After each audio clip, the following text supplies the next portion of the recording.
সকলোকে আন্তৰিক স্বাগতম জনাইছো আজিৰ ভিডিঅ'ত কাউন্টিং অফ ট্ৰায়াঙ্গলছ ত্ৰিভুজৰ গণনা এই বিষয়ৰ ওপৰত আলোচনা কৰিম এই ভিডিঅ'টো চোৱাৰ পিছত আপোনালোকে এক্সামত আৰু ত্ৰিভুজ হিচাপ কৰি টাইম ওয়েষ্ট কৰিব নালাগে আমি কিছুমান শৰ্ট ট্ৰিক্সৰ জৰিয়তে কেনেদৰে ত্ৰিভুজৰ সংখ্যা গণনা কৰা হয় তাৰ ওপৰত বিস্তৃতভাৱে আলোচনা কৰিম আপোনালোকে ভিডিঅ'টো শেষলৈকে মনোযোগেৰে চাব আহাচোন ভিডিঅ'টো আৰম্ভ কৰো আমাৰ ত্ৰিভুজবোৰ বিভিন্ন মডেলত ডিজাইন কৰা থাকিব ত্ৰিভুজৰ বিভিন্ন টাইপৰ কুৱেশ্যন আহিব পাৰে মই তাৰে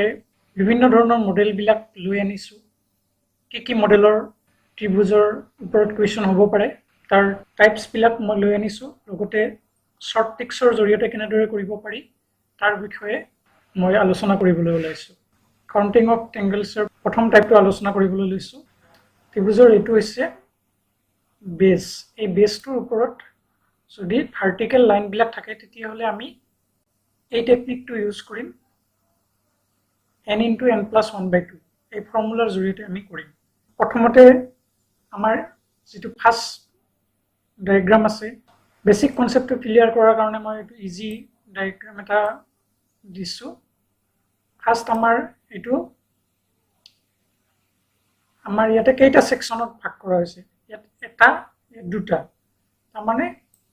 ইয়াত আমাৰ কেইটা ত্ৰিভুজ আছে আমি এই দুটা প্লাস কৰি দিলে আমি পাই যাম 1 + 2 = 3 তাৰ মানে আমাৰ এই ত্ৰিভুজটোত এইটো এটা ত্ৰিভুজ আছে এইটো এটা আছে আৰু ওভাৰঅল এটা আছে টোটাল আমাৰ এই ডায়াগ্ৰামটোত তিনটা ত্ৰিভুজ আছে ঠিক তেনেকুৱাকৈ নেক্সট ডায়াগ্ৰামটোত আমি কেনেদৰে কৰিম এইটো আমি সেকশন কেইটা আমি ভগাই লম এইটো 1 এইটো 2 এইটো 3 তিনটা সেকশন আছে আমি এই তিনটা প্লাস কৰি দিম 1 + 2 + 3 = 6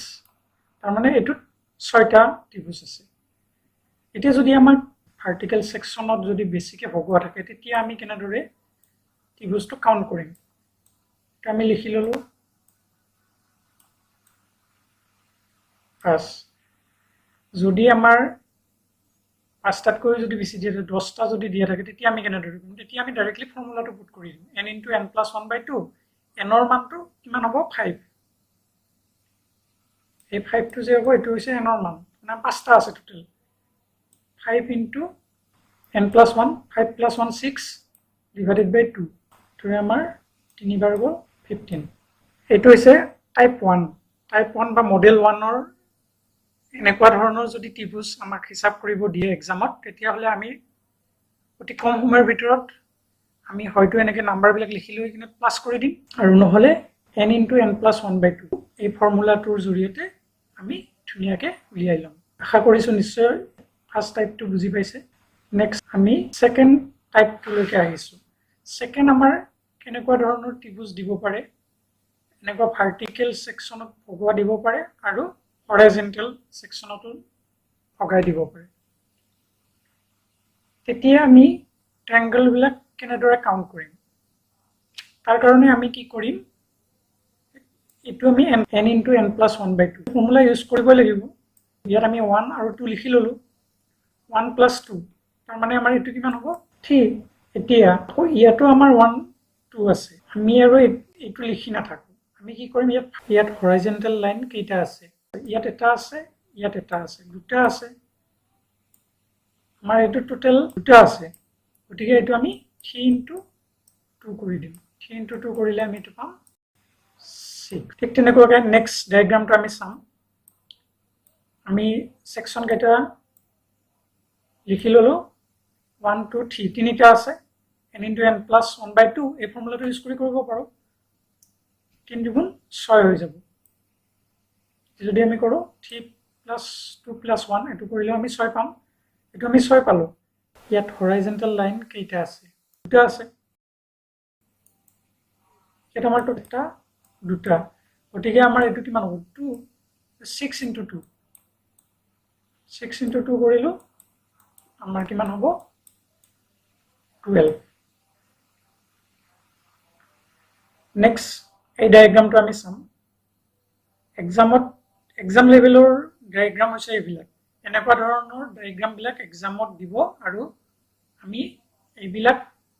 কম সময়ৰ ভিতৰত সেকেন্ডত উলিয়াব পাৰিব লাগিব যদি আমি এক্সামত এইটো কুৱেশ্যনত কিমানটা ট্ৰেংগল আছে হিসাব কৰি থাকিব লাগে তেতিয়াহ'লে আমাৰ বেলেগ কুৱেশ্যন কৰাৰ সময় নাথাকিব এইটোতে আমাৰ 5 মিনিটৰ ওপৰত লাগি যাব গতিকে আমি কি কৰিম তৎক্ষণাত আমি ইয়াতে কি কৰিম সেকশন কেটা ভগাই দিম সেকশন বিলাক আমি নাম্বাৰিং কৰি লম আমাৰ পাঁচটা আছে 5 into 6/2 টোটাল কিমান হ'ব আমাৰ 15 এটো আমি গম পালো 15 হয় ইয়াত হৰাইজন্টাল লাইন কেইটা আছে এটা দুটা তিনটা এটা আমাৰ তিনটা আছে 15 into 3 15 into 3 কৰিলে আমি পাম 45 এই 45 টা ট্ৰায়াঙ্গল যদি আমি হিসাব কৰিব লাগে 5 পৰা 10 মিনিট সময় আমাৰ লাগি যাব গতিকে এই টেকনিকটো মনত ৰাখিব লাগিব ফৰ্মুলাটো মনত ৰাখিব লাগিব আৰু পিকচাৰটো দেখাৰ লগে লগে মাইন্ডত আহিব লাগিব যে এইটো ফৰ্মুলা ইউজ হৈছে কাৰণ কিছুমান কুৱেশ্যন মিক্সিং কৰি দিয়া থাকিব নেক্সট আমি টাইপ 3 লৈকে আগবাঢ়ো টাইপ 3 টো হৈছে আমাৰ ভাৰ্টিকেল আৰু হৰাইজন্টাল লাইন থাকিব তাত আকৌ অলপ টাইপটো অলপ ফলাই দিছে আমি কি কৰিম তলৰ যেটো ভাৰ্টিকেল লাইন আছে তাতে আমি সেকশন বিলাকত নাম্বাৰিং কৰি লম 1 2 3 দি ললো ইয়াত আমাৰ আছে 1 2 ইয়াত আছে আমাৰ 1 2 এতিয়া আমাৰ ইয়াতে টোটাল কিমান হ'ব 6 আৰু এটো টোটাল কিমান হ'ব 3 আৰু এটো কিমান হ'ব 3 তো আমি গুটেই কেটা প্লাস কৰি দিম এটো কৰিলে আমি পাম 12 এটো বেলেগ একো নাই n into n plus 1/2 3 into 4/2 6 3 into 4/2 3 3 into 4/2 3 আৰু টোটাল আৰু গুটেই কেটা টোটাল কৰি দিলো কৰাৰ পিছত আমি কিমান পালো 12 নেক্সট আমি এই ডায়াগ্ৰামটো কৰিম আপোনালোকে ভিডিওটো পজ কৰি নিজে কৰিবলৈ চেষ্টা কৰক তেতিয়াহে টেকনিক বিলাক মনত থাকিব সেকশন বিলাক নাম্বাৰিং কৰি ললো 1 2 3 4 5 পাঁচটা আছে 5 into 6/2 তাৰ মানে কিমান হ'ব 15 এটো 15 হ'ল এটো 1 2 3 আৰু এটো 1 2 3 এটো কিমান হ'ব 3 into 4/2 6 আৰু এটো কিমান হ'ব 6 n into n plus 1/2 formula use কৰিছো এতিয়া 15 ৰ লগত আমি কি কৰি দিম একেটা প্লাস কৰি দিম 15 plus 6 plus 6 একেটা কৰিলে আমি কিমান পাম একেটা প্লাস কৰিলে আমি পাম 27 আশা কৰো নিশ্চয় বুজি পাইছে যদি কোনো ধৰণৰ কোৱেশ্চন বা কিবা বুজি নোপোৱা থাকে তেতিয়া হলে আপোনালোকে কমেন্ট বক্সত কমেন্ট কৰি জনাব মই পৰৱৰ্তী সময়ত ভালদৰে বুজাই দিম নেক্সট টাইপটো আমি চাম এতিয়া এনেকুৱা ধৰণৰ ডায়াগ্ৰামৰ পৰা ত্ৰিভুজ হিসাব কৰা আমাক এক্সামত দিব পাৰে তেতিয়া আমি কেনেদৰে ত্ৰিভুজ বিলাক কাউন্ট কৰিম ইয়াত চাব লাগিব ইয়াত দুটা হৰাইজন্টাল লাইন ওপৰৰ ত্ৰিভুজটোত এটা আছে আৰু তলৰ উলুটাকৈ যেটো ত্ৰিভুজ দিয়া আছে তাৰ এটা হৰাইজন্টাল লাইন আছে এতিয়া আমি কি কৰিম ইয়াতে সেকশন বিলাক নাম্বাৰিং কৰি ললো 1 2 3 4 এটা আমাৰ ওপৰত কিমান হ'ব 4 into 5/2 মানে 10 ওপৰৰ লাইনত 10টা হ'ল তলৰ লাইনতো 10টা হ'ব 10 into 2 কৰি দিও আমি 10 দুগুণ 20টা আমি পালো কিন্তু ইয়াত এটা কন্ডিশন আছে যদি আমাৰ এইটো স্ট্ৰেট লাইন থাকে মাজৰ যিডাল ভাৰ্টিকেল লাইন আছে এডাল যদি স্ট্ৰেট হৈ থাকে তেতিয়া হলে আমাৰ ইয়াত এটা ত্ৰিভুজ হ'ব পাৰে নেক্সট ইয়াত এটা ত্ৰিভুজ হ'ব পাৰে নেক্সট ইয়াত এটা ত্ৰিভুজ হ'ব পাৰে আৰু ইয়াত এটা ত্ৰিভুজ হ'ব পাৰে টোটাল 4টা আমি 20 ৰ লগত টোটাল 4 প্লাস কৰি দিম আমি কিমান পালো 24 এই চিত্ৰটোত কিমানটা ত্ৰিভুজ আছে 24টা আশা কৰোঁ নিশ্চয় বুজি পাইছে নেক্সট টাইপ নাম্বাৰ 5 এই ডায়াগ্ৰাম কেইটাটো আমি সেম ফৰ্মুলা ইউজ কৰিব পাৰোঁ ইয়াতে আমাৰ এটো বেস ইয়াত আমাৰ এটো বেস ইয়াত আমাৰ এটো বেস ইয়াত আমাৰ এটো বেস কিন্তু আমি তাতকৈও শৰ্টকাট এইবিলাক ক্যালকুলেশন কৰাতকৈ এনপি ফৰ্মুলা ইউজ কৰাতকৈ আমি এটা শৰ্ট ট্ৰিক এই ডায়াগ্ৰামটোত স্পেশালি এনেকুৱা ধৰণৰ যদি আমাৰ ডায়াগোনাল দিয়া থাকে ডায়াগোনাল লাইন যদি দিয়া থাকে তেতিয়া হলে আমি এই টেকনিকটো ইউজ কৰিম আমি ইয়াতে প্ৰত্যেকটা সেকশনত আমি নাম্বাৰিং কৰি লম টোটাল আমাৰ কিমানটা আছে 8টা আছে টোটাল আমাৰ 8টা আছে গতিকে আমি এটো কি কৰিম ইয়াতে আমাৰ বেলেগ একো কৰিবলগীয়া নাই 8 into 2 কৰি দিম 8 into 2 কৰিলে আমি পাম 16 ইয়াত আমাৰ 16টা ত্ৰিভুজ আছে এটো আমি n+1 বাই ফৰ্মুলা ইউজ কৰিলেও পাম 4টা কৰিব লাগিব n into n+1 by 2 formula use কৰিলে আমি ইয়াতে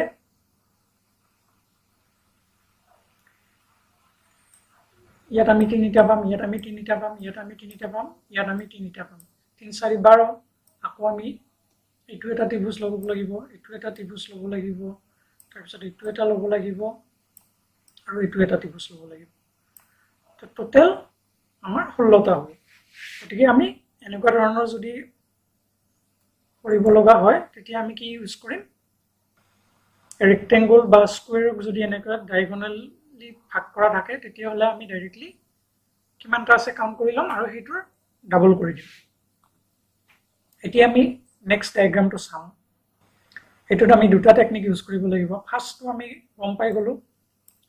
ইয়াত আমাৰ ডায়াগোনালি সেকশন কৰা আছে গতিকে আমি ইয়াতে নাম্বাৰ কৰি ললো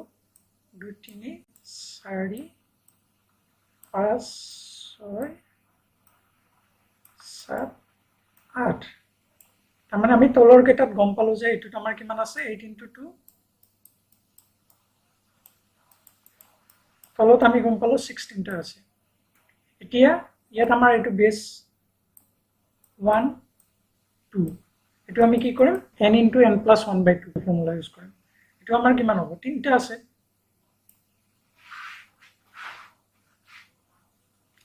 এতিয়া আমি 18 টো ইয়াতে প্লাস কৰি দিলো এতিয়া কিন্তু আমাৰ ফাইনাল আনসাৰ হোৱা নাই যেহেতু আমাৰ এইটো এনেকে এটা ত্ৰিভুজ হ'ব পাৰে নেক্সট এইটো এটা ত্ৰিভুজ হ'ব পাৰে গতিকে আমাৰ দুটা আৰু এক্সট্ৰা ত্ৰিভুজ হ'ব গতিকে আমি আৰু দুই ইয়াতে আমি প্লাস কৰি দিম এইখিনি কৰিলে আমি টোটাল কৰিলে কিমান পাম 21 আমাৰ এই ডায়াগ্ৰামটোত টোটাল 21টা ত্ৰিভুজ আছে আশা কৰোঁ নিশ্চয় বুজি পাইছে নেক্সট টাইপটো আমি চাম এতিয়া এইটোত আকৌ বেলেগ ফৰ্মুলা আমি ইউজ কৰিম এইটোত n into n+1 by 2 formula use নকৰো এইটোত 4n+1 এনেকুৱা ধৰণৰ ডায়াগ্ৰাম পালে আমি আৰু ইজিলি সলভ কৰিব পাৰিম টেকনিকটো মই কৈ দিছো ইয়াত আমাৰ কেইটা ত্ৰিভুজ এমবেডেড হৈ আছে মানে ভিতৰত কেইটা ত্ৰিভুজ আছে এটাৰ ভিতৰত এটা এনেকুৱাকে কেইটা আছে ইয়াত আমাৰ ডাঙৰ ত্ৰিভুজটোৰ ভিতৰত সৰু ত্ৰিভুজ কেইটা আছে আমাৰ ডাঙৰ ত্ৰিভুজটোৰ ভিতৰত এইটো এটা আছে নেক্সট এইটো এটা আছে দুটা আছে গতিকে আমি কি কৰিম বেলেগ আৰু আমি নাচাও আমি ডাইৰেক্টলি 4n+1 ৰ মানটো কিমান হ'ব 2 এটাৰ ভিতৰত এটা এনেকুৱাকে কেইটা আছে দুটা আছে গতিকে আমি n ৰ মানটো পাই গলো 4 into 2 plus 1 এটো কৰিলে আমি কিমান পালো 9 বহুত ইজিলি আমি কৰিব পাৰো নেক্সট ডায়াগ্ৰামটো আমি চাম এতিয়া ইয়াতে আমাৰ এটো এটা ত্ৰিভুজ আছে এটো এটা আছে এটো এটা আছে তিনটা আছে তাৰমানে n ৰ মানটো আমাৰ কিমান হ'ব 3 4 into 3 plus 1 13 আমি within 5 সেকেন্ড এনসার কৰিব পাৰিম গতিকে আপোনালোকে কাইন্ডলি ফৰ্মুলা বিলাক নোট কৰি ৰাখক আৰু ভিডিওটো ভালদৰে মনোযোগেৰে এখলৈকে চাওক নেক্সট টাইপ নাম্বাৰ 7 এই ডায়াগ্ৰামটোৰ পৰা আমি ত্ৰিভুজবিলাক কেনেদৰে কাউন্ট কৰিম এটো ABC এটা ত্ৰিভুজ ইয়াতেও আমি n * n+1/2 টো ফৰ্মুলা ইউজ কৰিম BC এটা বেস হয় ইয়াত আমি O বুলি যদি আমি ধৰি লও ইয়াত আমাৰ এটো বেসলাইন হল আৰু ইয়াত আমি 1 আৰু 2 ইয়াত আমি সেকশন বিলাকত মাৰ্ক কৰি দিলো তাৰ মানে আমি এটো কিমান পাম ইয়াতে আমাৰ কেইটা ত্ৰিভুজ আছে তিনটা ঠিক তেনেকৈ A আৰু C টো যদি আমি বেস বুলি ধৰি লও তেতিয়া হলে ইয়াতে আমি কেইটা ত্ৰিভুজ পাম তিনিটা ঠিক তেনেকৈ A আৰু B টো যদি আমি বেস বুলি ধৰি লও তেতিয়া আমি ইয়াতে কেইটা ত্ৰিভুজ পাম ইয়াত 1 ইয়াত 2 ইয়াতে আমি তিনিটা ত্ৰিভুজ পাম এতিয়া আমি নেক্সট স্টেপত কি কৰিব লাগিব এই O টো আমি বাদ দিলো এতিয়া আমি ইয়াতে চাম এৰ পৰা C লৈ এটো এটা ত্ৰিভুজ আছে ইয়াত যদি আমি P বুলি ধৰি লও APC এটা ত্ৰিভুজ ঠিক তেনেকৈ ABP এটা ত্ৰিভুজ তাৰ মানে কি এটা আমি দুটা বুলি ধৰি লব পাৰো ঠিক তেনেকৈ B ইফালে যদি আমি R বুলি ধৰি লও BRA এটা এটা ত্ৰিভুজ আৰু BRC এটা ত্ৰিভুজ তাৰ মানে আমি B আমি দুটা বুলি ধৰি লব পাৰো ঠিক তেনেকৈ C টো আমাৰ কিমান হ'ব দুটা এতিয়া আমি কিমান পালো প্ৰথম আমি 3 পূৰণ 3 পালো 9 ঠিক তেনেকৈ আমি আকৌ আউটাৰ যেটো ডাঙৰ ট্ৰায়াঙ্গল আছিল তাৰে A B আৰু C আমি দুটা দুটাকে কেইটা পালো তিনটা পালো 2 পূৰণ 3 সমান 6 আৰু সবচে লাৰ্জাৰ ট্ৰায়াঙ্গল টো ABC এটো আমি এটা ধৰিব লাগিব এটো হ'ব 1 * 1 1 তাৰমানে আমি টোটাল কিমান পালো 16 টা ট্ৰায়াঙ্গল আৰু এনেকেও এটো ডায়াগ্ৰাম মনত ৰাখি ইয়াত কিমানটা ট্ৰায়াঙ্গল আছে এনেকে যদি খুদে ডাইৰেক্টলি 16 আমি কৈ দিব পাৰিম আপোনালোকৰ যেটো সুবিধা হয় এটো কৰি ললে হয় নেক্সট টাইপ নাম্বাৰ 8 এই ডায়াগ্ৰামটোৰ পৰা আমি ত্ৰিভুজ বিলাক কেনেদৰে কাউন্ট কৰিম আমি এইটো এটা নতুন ফৰ্মুলা আমি ইউজ কৰিব লাগিব এটো হৈছে number of triangles equal to number of triangle is equal to 1/8 n into n plus 2 twice n plus 1 এই ফৰ্মুলাটো ইউজ কৰি আমি ত্ৰিভুজ বিলাক হিসাব কৰিম এতিয়া আমি ইয়াতে এই ডায়াগ্ৰামটোৰ বেস লাইনত কিমানটা ত্ৰিভুজ আছে এটো আমি প্ৰথমতে আমি লিখিলম ইয়াত 1 2 3 4 ইয়াত আৰু এটা কন্ডিশন আছে যেতিয়া আমাৰ এই বেসলাইনৰ পাৰ্ট বিলাক ইভেন নাম্বাৰত হ'ব তেতিয়া আমি এই ফৰ্মুলাটো ইউজ কৰিম আৰু যেতিয়া আমি অড লাইন পাম অড নাম্বাৰ পাম তেতিয়া আমি বেলেগ এটা ফৰ্মুলা ইউজ কৰিম এতিয়া আমাৰ ইয়াতে চাৰিটা বেসলাইনত চাৰিটা পাৰ্ট আছে গতিকে আমাৰ নাম্বাৰটো 4 n = 4 c to n = 4 4 এটা ইভেন নাম্বাৰ গতিকে আমি এই ফৰ্মুলাটো ইউজ কৰিম এতিয়া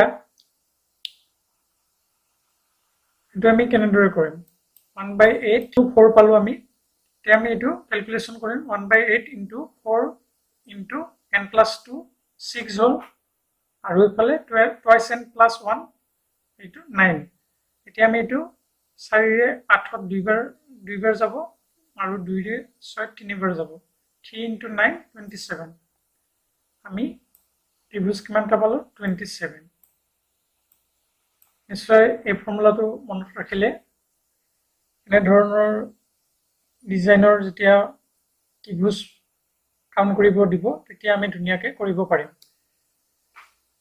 নেক্সট টাইপ নাম্বাৰ 9 এটো অড নাম্বাৰছত দিয়া আছে এটো আমি কেনেদৰে কৰিম অড নাম্বাৰছত দিয়া থাকিলে আমি এই ফৰ্মুলাটো ইউজ কৰিম নাম্বাৰছ অফ ত্ৰিভুজ equal to 1/8 n into n plus 2 twice n plus 1 এইখিনিৰ পৰা 1 এটা মাইনাস কৰি দিম বাকিখিনি ইভেন নাম্বাৰৰ লগত সেম থাকিব ইয়াত মাত্ৰ 1 এটা মাইনাস কৰি দিব লাগিব ঠিক আছে আমি ক্যালকুলেশন কৰি চাও ইয়াতে আমাৰ বেসলাইনটোৰ ওপৰত কিমানটা পাৰ্ট আছে এটো আমি কাউন্ট কৰিম 1 2 3 4 5 তো অড নাম্বাৰছত আছে আৰু আমাৰ n ৰ ভ্যালুটো কিমান হ'ব n = 5 1/8 তে আমি এটো ক্যালকুলেশন কৰিম n ৰ ভ্যালুটো আমি 5 পালো তে আমি 1/8 ইনটু ব্ৰেকেট দিব লাগিব ব্ৰেকেটটো দি ললো তাৰ পিছত 5 ইনটু n + 2 ভ্যালু কিমান হ'ব 5 + 2 7 ইনটু twice n + 1 ৰ ভ্যালু কিমান হ'ব 11 তাৰ পিছত এখিনিৰ পৰা আমি 1 এটা মাইনাস কৰি দিম কৰে দিলে 1/8 ইনটু 385 পাম 5 পূৰণ 7 পূৰণ 11 কৰিলে 385 পালো -1 কৰি দিয়াৰ পিছত আমি পাম 1/8 ইনটু 384 আঠাৰে 384 ক আমি কাটাকাটি কৰিলে পাম 48 আমাৰ এই ডায়াগ্ৰামটোত ট্ৰায়াঙ্গেলৰ সংখ্যা 48 টা আছে আশা কৰো সকলোৱে নিশ্চয় বুজি পাইছে ধন্যবাদ